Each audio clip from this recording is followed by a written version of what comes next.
What's going on, everybody? Welcome back to the show, the podcast, episode. A lot of them. We've been doing every week for a few years now. It's great. Welcome back. I'm glad you're here. If you're new here, this is the MLB The Show podcast for you. Every single Tuesday, new episodes on YouTube, Apple, Spotify. Those are the three places. Make sure you subscribe on all of them, please, and make me happy. Make them a day. We're also on the road to 2,000 subscribers on YouTube. Blah, blah, blah. Click on that subscribe button. You're here today, however, to hear my opinions, I hope, on potentially the best built program in terms of logic, ease of finishing, etc. At least this year, maybe in a long time. I'm just totally here for how the 2023 finest program was built. So we're going to talk about that. We're also going to talk a little bit about the cards. Not all the cards were great, but the core of it, the program itself, big fan. Big fan. So thank you guys again for being here. We're going to talk all about finest right now. I have to again drop this stupid staticky volume for my YouTube folks because that is the dumbest noise ever. Okay, so we're first going to run through the cards we receive, right? Because I feel like that's important. And there aren't that many. So, we got 99 Wilmer Flores, who's super fun and cool. Is he great? Absolutely not. Does he have 80 clutch? Yes, he does. That alone makes him useless. If you had 100 clutch, I think he should... every finest card should have 115 plus clutch. But he has a nice swing. He's fun. BR Demon, probably. It's cool that he got a finest. Like, we live in a world in which Wilmer Flores has a 99. And he earned it. He had a great season. That's not me joking. He had a great season. Kerry Carpenter. Not only has he never seen a lefty before, this is not SDS's fault because the card is built the way it's built and the swing is separate. He has, no exaggeration, the worst swing in the game. It is up there with Pudge Rodriguez. It is up there with Alejandro Kirk. It is a bad, not good swing. But Kerry Carpenter had a good year and got a finest. This card is just literally useless, however. Plus, only 102 clutch. 99 Brandon Drury. This is one of the unsung demons of this program. This card is crazy. His swing is great. He could play 5 positions and 92 in the field to start. So you P3 him, he's going to be a diamond anywhere you put him. If you play him in left or right field, you're an absolute lunatic. I'd argue if you play him at his primary second base, you're a lunatic. I think he's a first or third baseman. But what a good card. 119 clutch. He's got nice contact, 110 and 112. 118 power, 125 power versus left. 95 vision, ain't great, but he's got a nice swing, so it's okay. I am just a big fan of Brandon Drury cards. I don't quite think he makes my God Squad. He's in the conversation at least, kind of, sort of. But just a really fun, good card. So good job, SDS. Josh Naylor got absolutely hoed. He should have been the team affinity card for the Guardians. I knew he'd get one eventually. He ended up getting a crazy good one. Max clutch, 111 vision, great. He has a sweet swing. And I love how they built this card. Essentially max contact, max versus right, 121 versus left. 100 power right, I'd argue this should be a little bit higher. 98 power left. You P2 him. He's got 100 power both sides. You P4 him, he's max contact versus both sides. Plus, if there's a runner in scoring position, he's got max clutch, so max contact anyway. 91 on the field, very good. I mean, there's a lot to like here. Don't play him in left or right field. He's only got 41 speed. But this is a good card. Like, actually, this is a very fun, good card. Justin Turner. This card stinks. I guess maybe it doesn't stink. It's just... it's underwhelming. Justin Turner had maybe one of the best seasons of his career in terms of production, run production. He's had better batting average seasons, but run production-wise, this card doesn't scream anything nuts for me. I'd argue he should have just a little more offense. JD Martinez, really cool, fun card. We've gotten 99 JD Martinez's before. He's got a really nice swing. 79 vision is not going to be everybody's cup of tea. I don't think he's going to be usable on Legend. Iffy on Hall of Fame. On All-Star, this guy's going to absolutely fucking rake. Max power, max clutch, 107 contact right, 109 contact left. A very fun card. He's primary DH, though, and he only other positions he can play is left and right. So, it pigeonholes you, but that's what DHs do, I suppose. Matt Olson. It is just a crying shame. A couple things. Number one, the man hit like 50-something homers, and he doesn't have max power versus both sides. I know they're going off like stats like ISO and like they're using information to build these cards. It's finest. It's the end of the year. Nobody cares about the facts.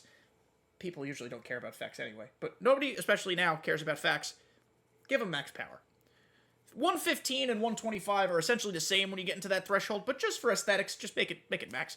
And then, man, 92 contact left is tough. It's tough when you pair it with 81 vision. His swing is either you like it, you love it.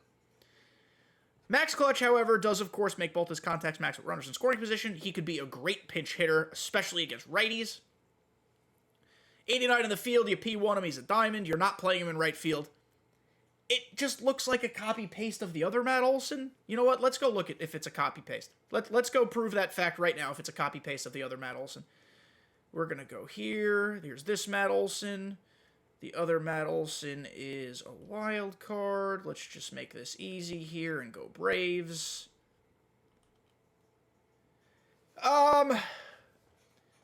Set 3 Matt Olson was better versus righties. Set 5 Matt Olson's better versus lefties.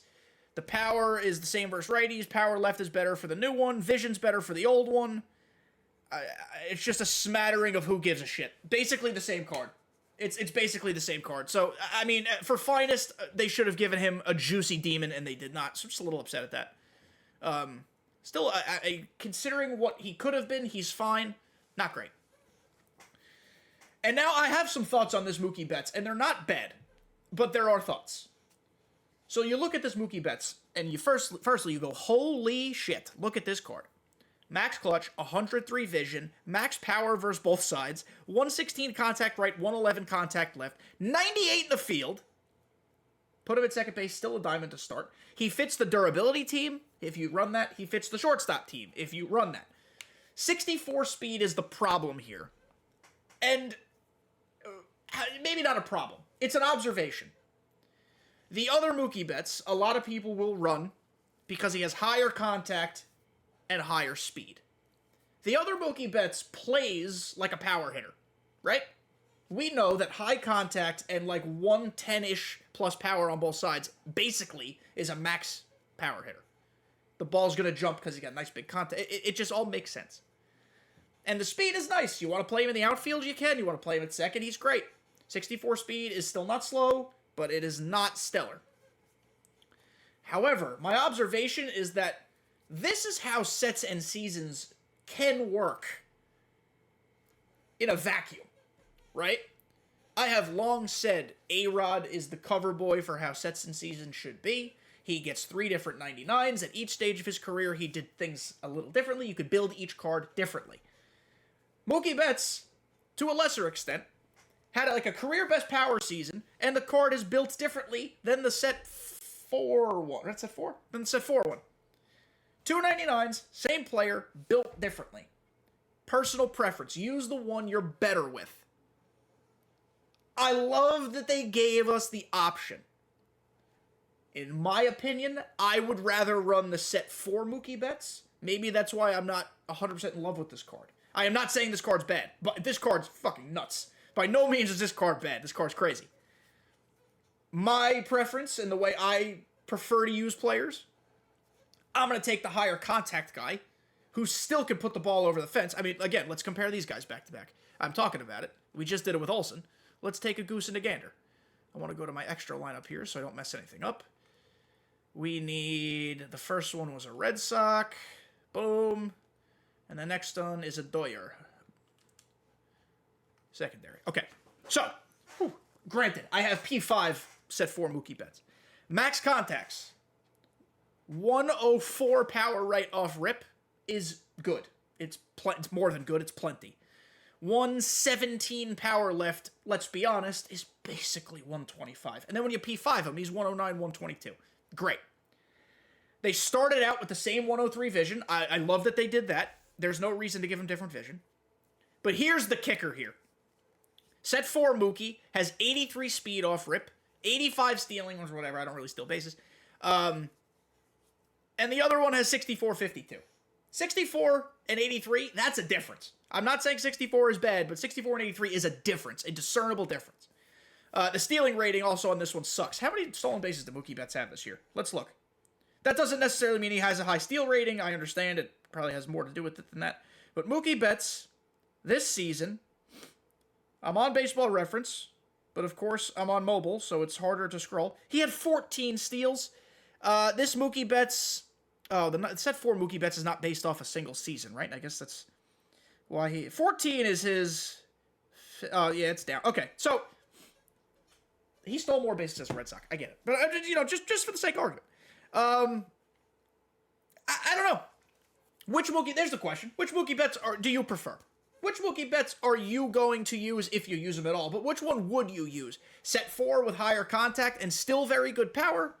Or set 5 with max power and still good, he still has very good contact. I'm not saying he has bad contact. He has very good contact, plus he has the max clutch, so it evens the whole thing out. I don't know. I think it's legit worth a question. Of course, the set 4 one also has max clutch. The difference, set 4 does not apply to the durability team. If you're running the durability team, you're using the set 5 one. Let's just get that out of the way. You're using durability, you're using set 5, you say fuck the speed. If you're not using a captain, it's a real debate. So I'm just interested what you guys have to say. Please let me know. And then we got, this is my only real gripe with the program, is that all of these diamonds we got suck butt. We got, how do I see them? Can I not see them? They're all 97s. I don't think we have to look at them. They're all bad. All of them. None of them have you. Matt Brash, maybe you could use because he has a sinker cutter. I like that they did that. And he's got a funky windup. But none of these cards, Ezekiel Tovar, Ryan Noda, Lucas Sims, Tim Meza, maybe you're using if you need a lefty. Michael King, Tyro Estrada, great swing, by the way. Jack Sawinski, Wilson Contreras, Lars Nootbaar, another great swing. You're not using them. But here's how the program was built, and here's why I like the program. First thing you did was you did the showdown. You got 15 points off rip. Bingo, bango, bongo. You get all the way to 5 points away from Kerry Carpenter. Just for doing the showdown, you get your first player. Then if you, no, all right. So the next thing you did, sorry, I'm thinking on the fly. We do this live here. You guys know that. This is how I've advocated for programs to be built for a little while now. Not exactly this way, but at least at its core. I did not come up with this idea. I'm not taking credit for it, clearly, and I would never be so big-headed to think that I should take credit for it, because I didn't. Shout out to Ashley Sanders and the entire content team who worked on this. Ashley tweeted the day this dropped, last Tuesday, something to the effect of, I'm on PTO right now. She was back home for Thanksgiving with her family. Happy Thanksgiving, Ashley. But I had to come on Twitter/X, whatever the hell it's called, elon.com, to see all of the reactions to the new content structure. We worked really hard on it. I'm really proud of it. Is like not verbatim, but basically the gist of what she said. This goes back to last week's Mailbag Monday, 10-minute mailbag, by the way, where someone asks, what do Brev and Ashley do? Why isn't the content better? This is what Ashley does. Content doesn't just mean the cards. Content means the structure of the grinds. If Ashley had her hands on this, and shout out to the team. Shout out to whoever touched this program and made it make sense. The first thing you did, I've advocated for this forever, mostly for tops now, but it works everywhere. Do a moment, get the card the moment's about. That's what you do here. You want to earn Matt Brash, you just gotta do his moment, and then Matt Brash is yours. Tovar, do the moment, get Tovar. Noda, Sims, Meza, you go down the whole line. Do the moment, get the player. Completing the moment is only worth 1 point apiece. So you're getting 1, 2, 3, 4, 5, 6, 7, 8, 9, 10 cards for 10 moments, and you're getting 10 extra points. So for the showdown, 15, and the moments, 10, 25 points, you have now gotten Kerry Carpenter, and you're 10 points away from Brandon Drury. You are a quarter of the way through the program in an hour. Maybe less than an hour if you're quick. If you do the showdown in 10 moments. I will say it took me a little more than an hour because for the life of me, I could not get 2 extra base hits with this fucking Wilson Contreras card. I normally like his swing. This one was swinging a noodle for me. I couldn't figure it out. Neither here nor there. And then you have options. Options is all we've been asking for since the game dropped. The game in the first 3 to 4 sets was lather, rinse, repeat. You get the card, you get you need to do PXP, you go to Shield Woods against the A's, you bend them over a barrel and strap their hands behind their backs, and you just go to town until you got the PXP. You don't have to do that anymore. Of course, you still can, if you are a little filthy, naughty little boy. Single player. You want to get 4 points with Matt Bresh? You can get 3 holds in single player. Conquest mini-seasons, play versus CPU. You want to get 7 points? You can get 6 holds. You want to get 5 more points? You can pitch 6 innings on All-Star. Grind the program your way. And the best part about this is then there's an online component. 1 hold, 4 points. 3 holds, 7 points. 2 innings pitched, 5 points. You're getting the same amount of progress, 475, but by doing less because you're being rewarded for playing online. Not that online is better than offline. Let's not have that conversation. But this is the way it should be. If you're going to grind it offline, that's your prerogative. Have a blast. You need to just do a little more. So, built perfectly. Plus, repeatable PXP. Every 250 PXP is another 2 points. You could do that anywhere. Online, offline, in between the lines. You do wherever you want. Let's just say, I did it. I earned Matt Bresh 1 point. I did 1 repeatable PXP with him. That's 2 points. That's now 3 total points. And then I got 2 innings pitched. That's 5 points. I got 8 points with Matt Bresh. Not bad. And then I go to Michael King. I got 1 point earning Michael King. I got 3 points I got 2 extra points, giving me a total of 3 for his PXP. Actually, I think I did that. I did do that twice. I got 5 total points now, counting on the fly. 2 innings pitched, another 4, that's 9. 5 innings pitched, another 7, that's 16. And then 3 Ks, that's 5, that's 21. I got 21 points with Michael King. Alone. If you do PXPs, you get a couple hits.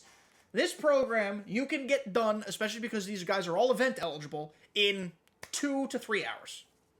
And you don't have to use every guy if you don't want to. Remember those old programs where you had to do every single godforsaken moment and mission and this and that and collection just to finish it? It's gone. At least for this, it was gone. You have options. You don't want to use Jack Sawinski? I didn't use him. I used him for 18 PXP and his moment. Don't use him. You don't have to. This program, in terms of structure, was perfect. Perfect. You want to add an optional collection in there of finest cards to make it go by even faster? Sure. I don't think you need it. This program moved very quickly. In terms of strict structure, A+. A+++. It gets all the pluses. What a good program. In terms of cards, when we're talking about usability, we've got Drury, we've got Mookie. Maybe Naylor in, like, very niche circumstances. JD off the bench, I can see. Like, we've got 2 guaranteed usable cards and, like, 2 or 3 iffies. The content in terms of player cards probably gets a B. A high B. Close to a B+, not quite a B+. A high B. These guys are just binder filler. They helped me get Tim Raines. Cool. I already finished the set 5 collection. I'm sure a lot of people have. There aren't a lot of cards needed.